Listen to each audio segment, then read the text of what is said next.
Okay, it is 6:25:20. We have 3 guys here from 3 different states, right? 3 guys here from 3 different states. They have, how many of your guns of mine do you have? He has 2, you have 1, right?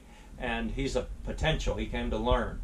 So, 2 of these guns are 338 Lapuas. What we're going to do is, we're going to start from scratch and do new brass work.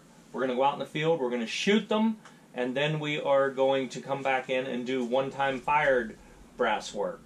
So here's the thing though. These are remaining shells right here that came, I usually load 50 or 100 with each gun that I build, and so he had 50, there's 20 remaining. The issue was the paperwork didn't come with it.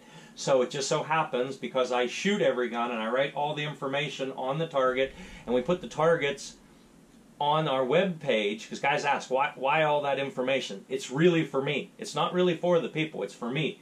Because right now, he pulled this up on his phone, and I see that I have a comparator measurement of 3.920, which again is an arbitrary number. But the interesting thing is, because there's the information, here's the ammo, I can check it. So what I can do here is get out my trusty calipers. This is a Sinclair bullet comparator. It just so happens right now, you won't be able to see it, but that is a little 30 on it. That's obviously for 30 caliber. But they come in all different sizes. And so what I'm going to do is, I'm going to take that one out.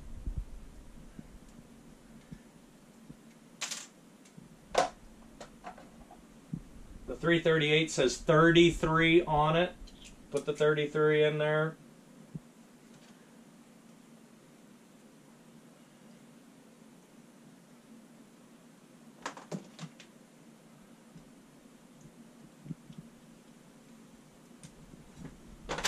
Okay, put it on the blade of your caliper. And you should, again, it's just an arbitrary number, it doesn't mean anything, but you should see the same number each time that you put it on here. And that's normally the number I see, 1.1015. So all I know is that it's positioned on the blade the same. Now, all we got to do is put that in there, and we will know 3.9205. Well, the target said 3.920. So indeed, that's exactly where these are. So what we know is that these cartridges are from the original batch that I loaded and I shot, and that they have the pictures of the target, and I guess they have the pictures of the load data. So, what are we going to do? We are going to, this is brand new brass, right? 100 pieces of it, correct? There's no way on earth that we can do 100 pieces. We would be here for days. So what we'll do is we will pick out 50 of them, and we'll try to do 50. And even that is a major undertaking.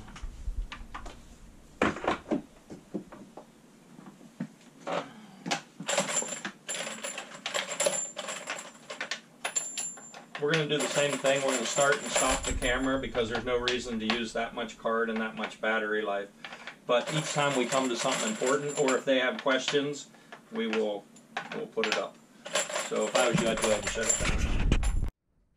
You're telling me I only fired 4 shots out of the gun total, and that was it. Yeah. So I shot it, bang bang, it went .63, and I called it good. All right, so here's the thing. That means we didn't do load work or anything. We didn't do seating depth work. So we could, if we're going to load 50, we could deviate from this. In other words, we could, it says mild, so we could add powder, and then if we actually load 50 of them, when we get out in the field, we could do seating depth work. Alright, that is a huge pain in the butt, but you'll get better results. Here's one thing too that I noticed with these, and you'll see this a little later, but I might as well point it out right now. And again, I don't know if you can see it, but some of those case miles are definitely not round. It's mashed.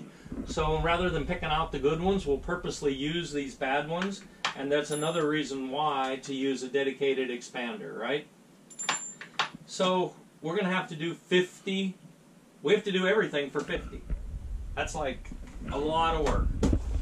Okay. We won't need, I was going to say, do we need We already have a, no, we won't need that because we already have, what does that say on it? Cherokee gun, does that say $279? $2.99. Two what? $2.99. Whoa, that's not a good price. That's not a good price at all. Alright, so we're going to have to do the same old thing as always. We're going to have 2 uniform primer pockets, uniform flash holes, blah blah blah, right down through the list. So we just did this on another video about a week or so ago, but I guess that's what we're going to be doing. This is just tedious, but you got to do it. You got to do it if you really, really want serious accuracy. All right. So, you know what, you ought to... Didn't you have paper? I saw somebody, he had a notebook. Why don't you get a piece of paper and you write down as we go in your own handwriting exactly what we did to each and every one. That way when you get home, you will know how to do it. I just put these here for weights because the paper tries to blow away. Alright, so this is, I've showed this before, but this is a Sinclair tool, Sinclair/Brownells tool. I run it in a drill. Different people run them in different power, but different ways that, I mean power them, but I just run it in a drill. I do this so much that I actually wear out drills. Of course, and I buy cheap drills because I wear them out. So, chuck it up.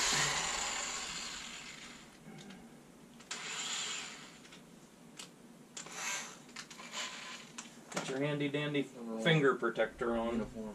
or it'll rip you up. Uniform primer pocket. Yeah, uniform primer pockets is where we're starting.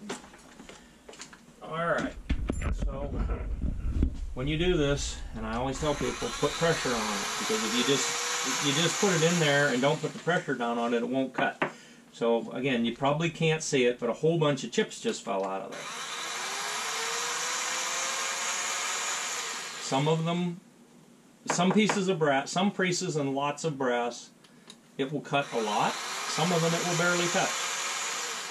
All that matters is that they end up being uniform.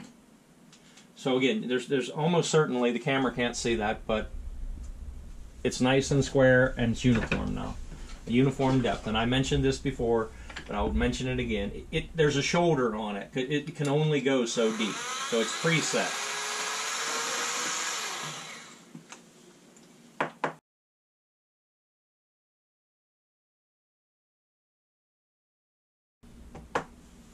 Scott, I brought a drill. A drill? You want me a uniform and flash holes to speed this up?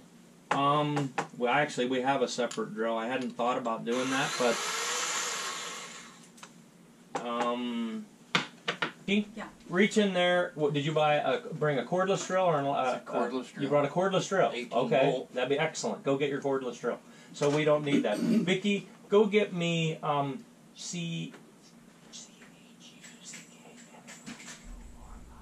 Go get me that.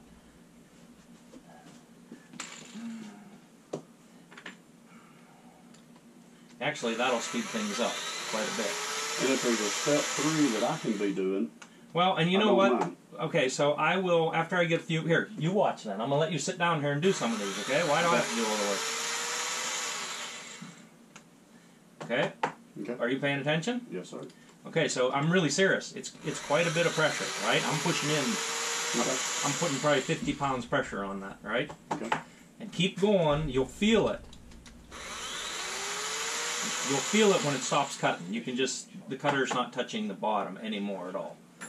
I'll do a couple more and then I'll let you do these. Might not hurt. What do you got there? Alright, that'll work. Make yourself a place to work here a little bit. Don't, this is secret.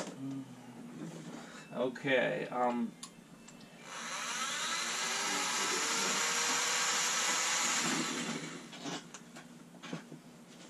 hey, Sam, everybody says you're worth Not everybody. it. Alright, here. So Put a piece of paper down so you get the chips all on it, not get them everywhere. Put that there. Here, I'll give you a weight. That'll work. All right. So this, and you realize I got like a whole bunch of different kinds, but this is a Sinclair flash hole uniformer. All right. So give me your drill. And I tried to say and explain this before. See, it's got a flat on it, and the reason it's got a flat on it's for the set screw. But I'm always doing all these big cases, so I never use the depth control anyways. I just freehand it. What I should do is take this up and put it in the lathe and make that round, because it's a pain in the butt. Wow, you must actually use this thing. Well, yeah. That thing's beat.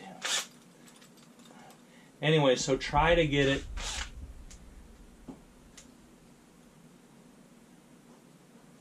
Try to get it so that it's there. That's actually running pretty darn true. Not perfect, but that's a pretty powerful drill. All right, so wait, before you do that, same deal. You'll take out of this tray and put into this tray. Give me it though, so I can. Can you get this to run slower? There's no reason for it to run that fast. Oh yeah, way better. All right, so we already did the primer pockets on these. This is going to be a little bit hard because your battery is going to be in the way. So you'll feel it, and it's hard to get to go in there. Right there, and it just dropped in. Same deal. Put quite a bit of pressure on it. And you see the chip come out.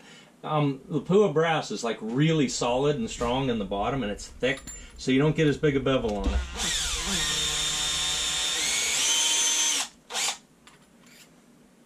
This was good thinking, by the way. So again, there's no way, I'd like to show you, but there's just no way you can see in there. You'd have to section the case. All right, so that one's done, so there you go. And you just call that uniforming? Uniforming flash holes, yes. And all it's doing is, again, if we sectioned it, you'd see, it's taking the burr off and it's putting a taper in it like that. And the whole deal is to get uniform flame into the powder.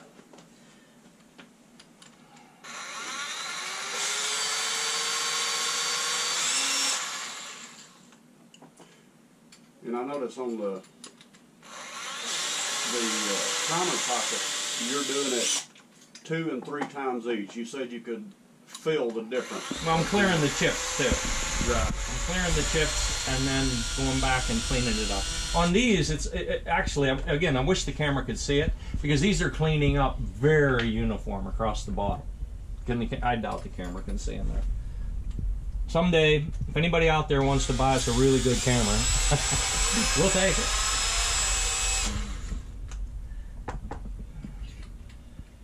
All right, so you want to sit here, Brian? Yes, sir. All right, so like I said, it's not brain surgery. If it was, I wouldn't be doing it.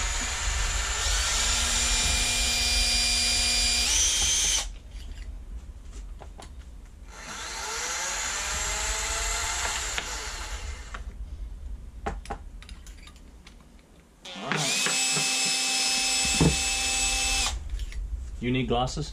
Where is it? You don't need them? No. Okay, excuse me. Let me out of the way.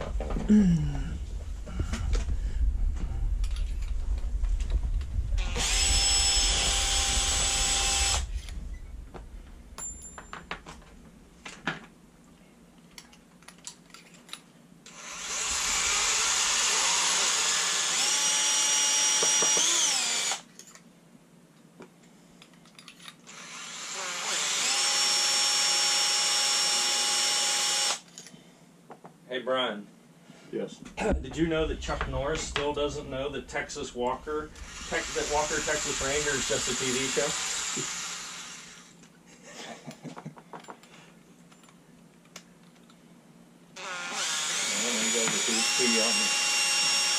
I used to watch that show all the time. Huh? I used to watch that show every day.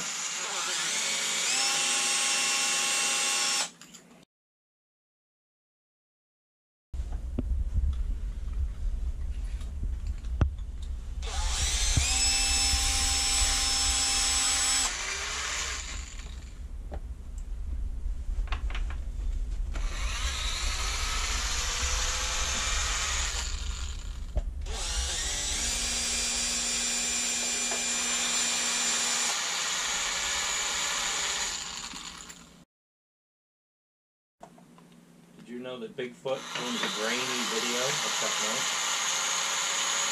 Bigfoot what? Bigfoot! What about it? I didn't hear it. Bigfoot owns a grainy video of Chuck Norris. You don't get it. I don't get it. You guys are too young. Don't you remember the old Bigfoot photo? There's a really famous little video clip, and you can't hardly see it, and it's like Bigfoot walking through a little meadow. You Yeah. remember that? Yeah. It's like super famous. Well, Bigfoot owns one of them with Chuck Norris. Let it go.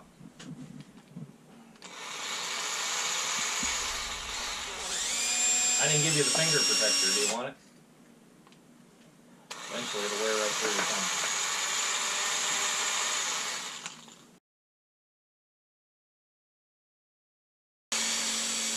You can definitely tell some of them it's hardly taking any, and then there's some that's taking a lot.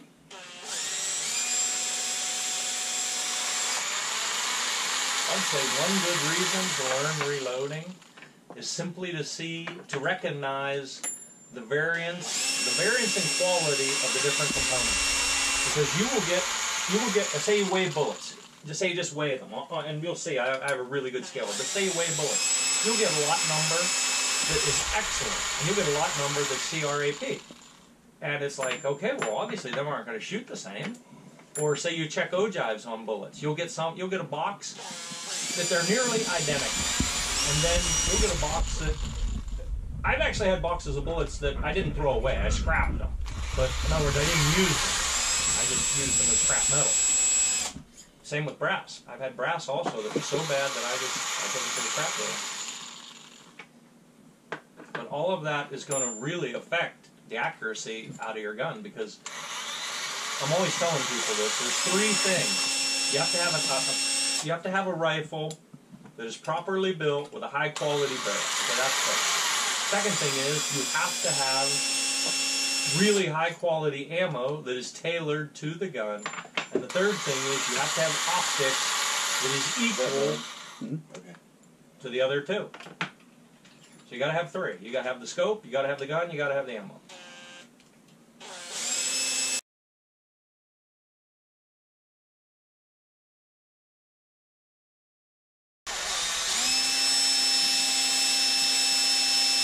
This is so much easier than doing it with the little hand tool like I do it at home. You did primer pockets with a hand tool? Oh my gosh, it'd take like 1,000 years. I'll be getting one of these. Oh really, cordless one like these guys, that would probably do better. Yeah. But you can buy that. You can buy those. I just mean the bit. I've got the drills. Yeah.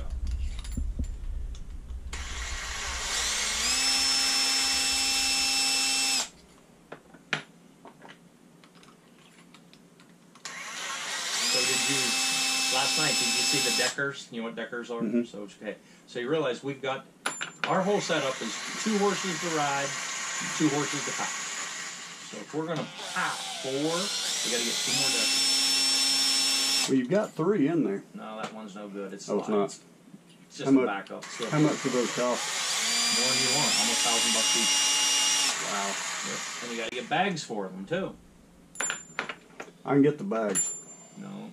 You got to get bags that all match, that all are all the same.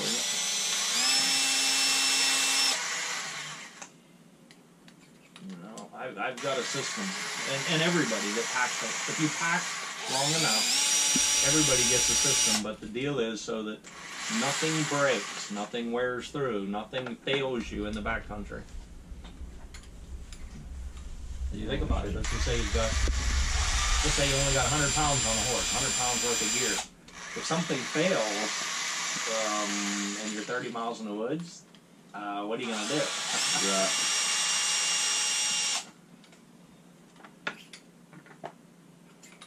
There's a lot of these things that's been mashed. Mm-hmm.